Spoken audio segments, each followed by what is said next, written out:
दोस्तों कहानी शुरू होती है और हम टोनी स्टार्क की नाजायज औलाद टोनी बकवास को देखते हैं, जो कि एक प्लास्टिक सर्जन है। वो सोकर उठता है और अपनी प्रेग्नेंट वाइफ चंगेजी को देखता है, जो कि अब तीसरे बच्चे को जन्म देने वाली थी। फिर बिस्तर से उठकर वो अपने निकम्मे बेटे फुस्की बम और अपनी बेटी चूसली को नींद से उठाता है। आगे जब पूरा परिवार मिलकर ब्रेकफास्ट कर रहा होता है, तभी टोनी बकवास उन सभी से कहता है कि आज हम सभी 2 हफ्तों के लिए एक हॉलीडे पर जा रहे हैं। अभी सुनकर सभी काफी एक्साइटेड थे कि तभी दरवाजे की घंटी बजती है और चंगेजी दरवाजे पर चेक करने जाती है। वो देखती है कि दरवाजे पर और कोई नहीं बल्कि टोनी बकवास का आवारा मजनू ठरकी बाप पथरीला रास्ता होता है। और ये इतना बड़ा मनहूस होता है कि ये जिसके पास भी जाता है उसकी लाइफ के लोहे लगाकर ही छोड़ता है। अब टोनी बकवास से लेकर चंगेजी तक कोई भी पथरीले रास्ते को पसंद नहीं करता था, क्योंकि वो इससे पहले भी कई बार उनके लोहे लगा चुका था। लेकिन अब जब पूरा परिवार साथ में जा रहा था, तो टोनी बकवास कैसे अपने मनूस बाप को घर पर अकेला छोड़ता, इसलिए वो उसे भी अपने साथ छुट्टियों पर ले जाने का फैसला करता है।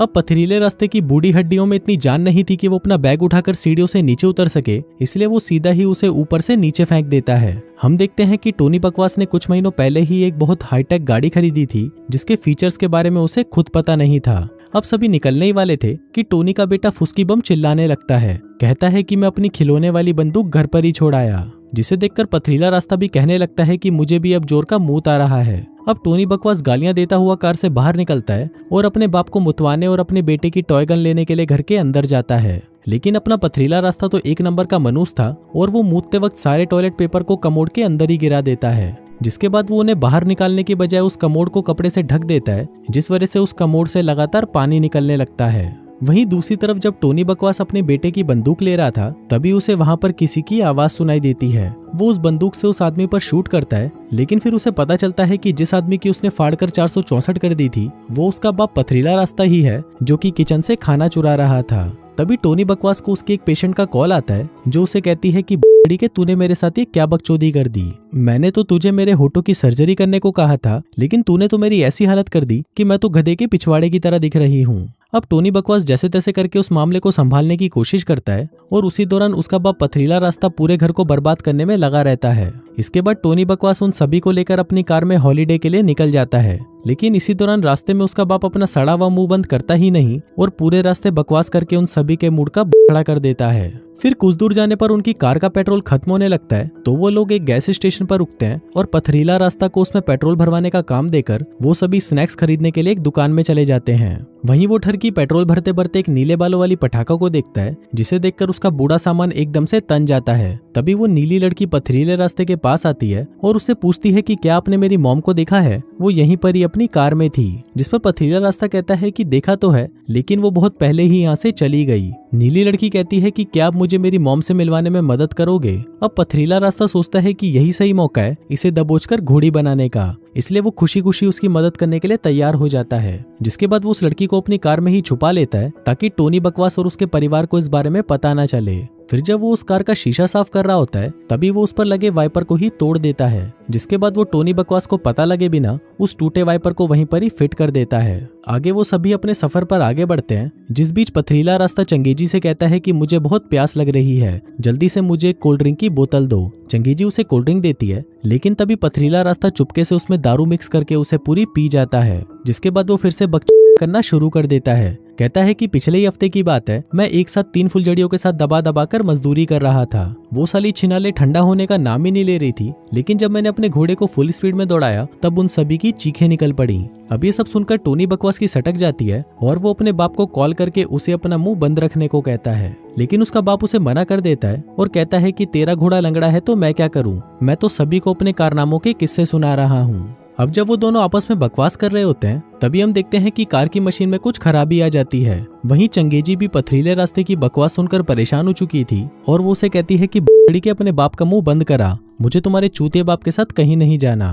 अब टोनी बकवास भी उसकी बात मानकर ब्रेक दबाकर गाड़ी को घुमाने लगता है, लेकिन कार का ब्रेक नहीं लगता, जिस दौरान वो एक गाड़ी से टकराते टकराते बचते हैं। टोनी बकवास अपनी वाइफ से कहता है कि डार्लिंग वो बस गाड़ी की थोड़ी सी ब्रेक फेल हो चुकी है। अभी सुनकर वहां बैठे सभी लोग इंक्लूडिंग नीली लड़की की भी फटकर 464 हो जाती है। जिसके बाद वो बाहर आकर पथरीले रास्ते से कहती है कि बूढ़े बूढ़ी के मुझे कहाँ लेकर जा रहा है। अब उस लड़की को देखकर सभी हैरान हो जाते हैं, क्योंकि एक मुसीबत उनके पास कम थी जो एक और मुसीबत उनके पास आ गई। अब उस लड़की को लगता है कि शायद ये लोग उसे किडनैप करके ले जा रहे हैं, इसलिए वो वहां पड़ी टॉय गन को उठाकर टोनी बकवास के ऊपर फायर कर देती है। लेकिन उसकी किस्मत अच्छी होती है कि वो बच जाता है, तभी वो लोग उसे समझाने लगते हैं कि कोई भी तुम्हें अगवा नहीं कर रहा, वो सचमुच तुम्हारी मदद करेंगे, जिसे सुनकर उस लड़की को उन पर थोड़ा भरोसा हो जाता है। अब टोनी बकवास चंगेजी को उस डीलर का नंबर देकर उसे कॉल करने को कहता है जिससे उसने ये गाड़ी खरीदी थी। तभी कॉल लगाने के बाद टोनी उस डीलर से कहता है कि छड़ी के तूने मुझे ये क्या बवासीर बेच दी, इसमें ब्रेक क्यों नहीं लग रहा। वहीं वो डीलर एक और परिवार को भी वही गाड़ी बेचने में लगा हुआ था, इसलिए वो उसे कहता है कि सर थोड़ा सा दम लगाओ,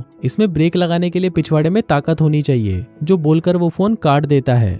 उधर वो लड़की गाड़ी की खिड़की से अपनी माँ को देखती है जो कि अपने कान में ईयरफोन लगाकर गाने सुनते सुनते कार को फुल स्पीड में दौड़ा रही थी। उसे देखकर नीली बहुत चिल्लाती है, लेकिन उसकी माँ उस पर बिल्कुल भी ध्यान नहीं देती। इसी दौरान टोनी बकवास के सामने गाड़ी आने की वजह से वो अपनी कार को घुमा देता है और एक चोमू की कार के गेट उड़ाकर वहां से निकल जाता है। अब जिस चोमू ने उसकी कार का दरवाजा उड़ाया था उसका नाम होता है मंगेश मुर्दाबाद, जो कि टोनी बकवास से उसकी भरपाई करने और उसकी तोड़ने के लिए उसके पीछे पड़ जाता है। अब इसी दौरान दो पुलिस वाले उन दोनों को ओवर स्पीड में गाड़ी चलाते हुए देख लेते हैं, जिसके बाद वो भी उन दोनों के पीछे पड़ जाते हैं। उधर पथरीला रास्ता जैसे तैसे करके अपने छोटे दिमाग का इस्तेमाल करता है और उस कार के ब्रेक को ठीक करने की कोशिश करता है। अब उसने अपना मुंह टोनी बकवास की टांगों के बीच में घुसाया हुआ था, जिस वजह से पुलिस को ये देखकर लगता है कि शायद टोनी बकवास किसी से अपना चुसवाने में बिजी है। वो उसे कहता है कि के चुसवाना बंद कर और कार को साइड में लगा। टोनी बकवास उसे समझाने की बहुत कोशिश करता है कि उसकी कार का ब्रेक फेल हो चुका है, लेकिन पुलिस वालों को उसकी बात पर भरोसा नहीं होता। इसी दौरान चूसली एक पेपर पर हेल्प लिखकर उसे पुलिस वालों को दिखाने लगती है, लेकिन वो पेपर कार से उड़कर सीधा एक पुलिस वाले के मुंह पर जाकर चिपक जाता है, जिस वजह से उसकी बाइक स्लिप कर जाती है। उधर वही पेपर उड़ते उड़ते मंगेश मुर्दाबाद की कार पर जाकर चिपक जाता है, जिससे उसका भी एक्सीडेंट होते होते बचता है। लेकिन इस सब के बाद भी मंगेश मुर्दाबाद टोनी का पीछा नहीं छोड़ता, क्योंकि उसे टोनी से उसकी कार की भरपाई का पैसा लेना ही था। इसी दौरान उसका बाप अपना फोन निकालता है और व्लॉग बनाना शुरू कर देता है, ताकि पुलिस वाले के पकड़ने पर वो उन्हें बता सके कि उनकी गाड़ी की ब्रेक फेल हो चुकी थी, जिस वजह से उन्होंने इतना कांड मचा दिया। वहीं दूसरी तरफ ट्रैफिक पुलिस की हेड ऑफिसर को भी इस बारे में इन्फॉर्म किया जाता है कि एक आदमी अपना चुसवाते हुए कार को फुल स्पीड में दौड़ा रहा है। अब ये सुनकर वो पुलिस वाली हाईवे पे मौजूद एक टोल गेट को बंद करने का ऑर्डर दे देती है, लेकिन इससे पहले कि वो टोल गेट बंद करते वो लोग वहां पर पहुंच जाते हैं और उस टोल गेट को पूरा बर्बाद करके वहां से चले जाते हैं। अब उनकी ये तेजी से कार भगाने वाली बात सभी न्यूज चैनल पर फैल जाती है। वो बताते हैं कि एक आदमी अपना चुसवाते हुए कार को 200 की स्पीड में भगा रहा है। इसी दौरान टोनी की कार के शीशे पर कबूतर हक कर चला जाता है, जिसको साफ करने के लिए टोनी जब कार का वाइपर चालू करता है तभी वो वाइपर भी टूटकर नीचे गिर जाता है। अब उन्हें कार के शीशे में कुछ भी दिखाई नहीं दे रहा होता, इसलिए पथरीला रास्ता कार के सनरूफ से बाहर निकलकर उस कार के शीशे को साफ करने की कोशिश करने लगता है। अब जैसे तैसे करके वो शीशे को साफ कर देता है, लेकिन टोनी की जिंदगी के तो एल लगे पड़े थे और एक मुसीबत खत्म होते ही उसकी जिंदगी में एक और मुसीबत आ जाती थी। अब जिस लड़की ने टोनी बकवास की सर्जरी करी थी वो उसे कॉल करती है और बताती है कि उसका मुंह किसी सुअर के चूतड़ जैसा अजीब हो चुका है। अब वो औरत उस पर चिल्लाने लगती है, लेकिन तभी पथरीला रास्ता टोनी से फोन ले लेता है और उस औरत को इसका इलाज बताता है। कहता है कि गधे के मुठ के अंदर छिपकली के 3 बाल मिलाकर अपने मुंह पर लगा लेना, सब कुछ ठीक हो जाएगा। अब काफी देर तक गाड़ी ड्राइव करते करते टोनी बकवास की हालत खराब होने लगती है और वो कंधे से लेकर पिछवाड़े तक पूरी तरह से अकड़ चुका होता है। इसलिए अब वो पथरीले रास्ते को गाड़ी ड्राइव करने के लिए देकर खुद साथ वाली सीट पर जाकर बैठ जाता है। उधर दूसरी तरफ उस कार के डीलर ने एक दूसरी फैमिली को भी वही कार बेच दी थी जो कि उसने टोनी बकवास को बेची थी, लेकिन उस कार के अंदर बैठते ही वो पूरा परिवार उस कार में फंस जाता है, जिसके बाद वो सभी वहां पर उल्टियां करने लगते हैं। वहीं वो डीलर से देखकर काफी खुश हो रहा था कि उसने किसी और को भी चूतिया बनाकर उन्हें ये कार चिपका दी।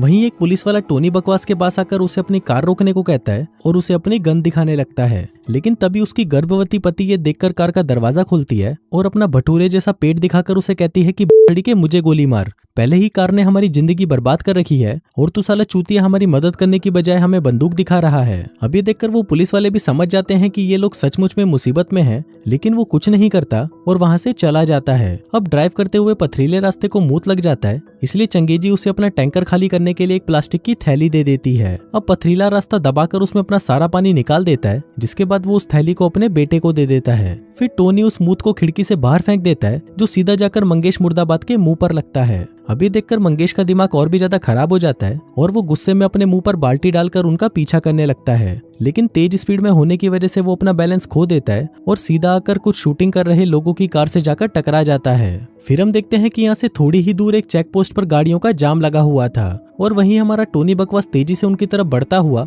गाड़ियों से टकराने वाला था। अब ये बात सभी न्यूज चैनल्स पर दिखाई जाती है और इस खबर को पथरीला रास्ता भी अपने फोन में देख रहा होता है, लेकिन तभी वहाँ पर 2 पुलिस ऑफिसर अपनी कार लेकर आते हैं और चलती कार में से ही उन सभी को निकालने का फैसला करते हैं। जिसके बाद एक एक करके टोनी का बेटा और उसकी बेटी पुलिस वालों की कार में चले जाते हैं। जिसके बाद बारी आती है उस नीली परी की, और वो जैसे ही कार के अंदर आने लगती है तभी हवा चलने की वजह से उसकी स्कर्ट हवा में उड़ने लगती है और उसकी नीली कच्छी सभी को दिखाई देने लगती है। अब वो लड़की उन दोनों कारों के बीच में फंस जाती है क्योंकि पथरीला रास्ता सड़क पर देखने की बजाय उस नीली परी की कच्छी को देख रहा था। लेकिन फिर भी किसी तरह से वो नीली परी पुलिस वालों की कार में चली जाती है। जिसके बाद आगे एक हेलीकॉप्टर आकर चंगेजी को भी कार से निकाल लेता है। लेकिन वहीं अभी भी टोनी बर्बाद और पथरीला रास्ता उस गाड़ी में ही थे और कुछ ही देर में वो ट्रैफिक जैम वाली गाड़ियों से जाकर टकराने वाले थे। लेकिन इससे पहले कि वो वहां पर टकराने लगते, एक हेलीकॉप्टर आकर उनकी पूरी कार को उड़ा ले जाता है। लेकिन तभी उस कार के टुकड़े टुकड़े हो जाते हैं और वो दोनों जाकर नीचे गिरते हैं, लेकिन किसी को भी कोई चोट नहीं आती।